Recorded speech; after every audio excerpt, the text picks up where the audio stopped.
Kerusakan alam karena kurangnya kesadaran manusia akan pelestarian alam, khususnya hutan, menyebabkan kelangkaan hewan dan tumbuhan.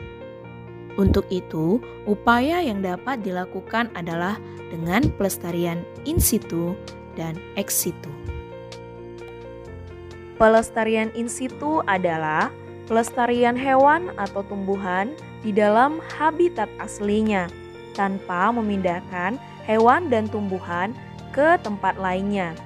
Contohnya adalah Suaka Marga Satwa, hutan lindung, cagar alam, dan taman nasional.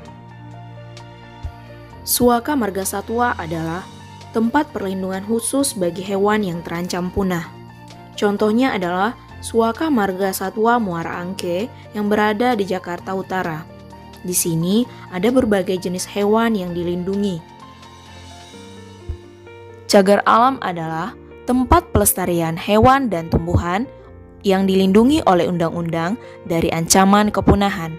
Contohnya adalah cagar alam Maninjau yang berada di Sumatera Barat. Cagar alam ini melindungi harimau, beruang madu, dan beberapa tumbuhan langka lainnya.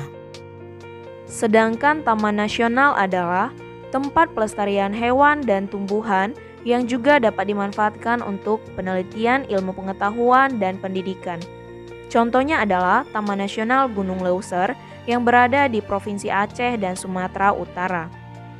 Kemudian, Taman Nasional Komodo yang berada di Flores, Nusa Tenggara Timur yang melindungi hewan reptil raksasa yaitu komodo.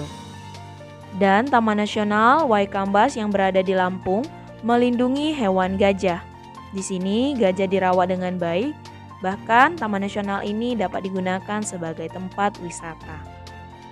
Hutan lindung adalah tempat perlindungan bagi hewan dan tumbuhan, dan kawasan yang berfungsi sebagai pengatur tata air, pencegah banjir dan erosi, dan memelihara kesuburan tanah.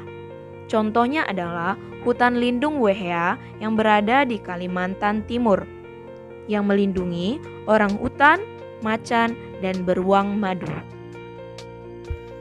Pelestarian ex situ adalah pelestarian hewan atau tumbuhan di luar habitat aslinya. Contohnya adalah kebun botani, taman safari, kebun binatang, dan penangkaran.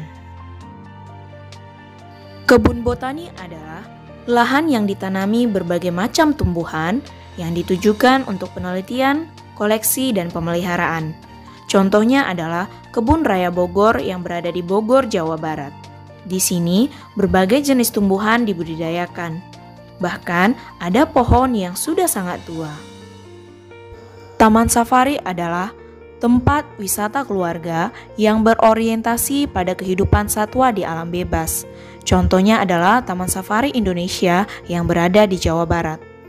Tempat ini menjadi tempat yang baik sebagai edukasi mengenai berbagai jenis hewan. Kebun binatang merupakan tempat untuk memelihara, merawat, dan menjaga kelestarian hidup binatang atau hewan. Contohnya adalah Kebun Binatang Gembira Loka yang berada di Yogyakarta. Dan penangkaran adalah tempat perkembangbiakan hewan dan tumbuhan di luar habitat aslinya dengan bantuan manusia. Contohnya adalah penangkaran buaya asam kumbang yang berada di Kota Medan.